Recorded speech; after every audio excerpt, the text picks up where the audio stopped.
When you're missing a tooth, there are 3 options that any dentist in the world can do to replace that tooth. The first option is the oldest option, which is something removable. We can take an impression, something you snap in the morning, probably looks pretty nice, you can chew with it pretty well. The benefit of that solution is it's the most cost effective. The next best option is a bridge. A bridge is when you grind on and put a crown on the tooth behind the space and grind on and put a crown on the tooth in front of the space, and the tooth goes in between. The advantages are it feels pretty much like a natural tooth.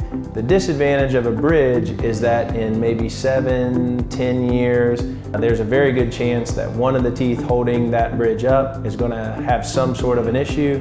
Then all of a sudden you've got 3 teeth worth of problems rather than 1. A dental implant, which is probably the best solution, is that you replace a single tooth or multiple teeth. When you do that, it's its own entity. It can never get a cavity under any circumstances, and it's going to function like a natural tooth.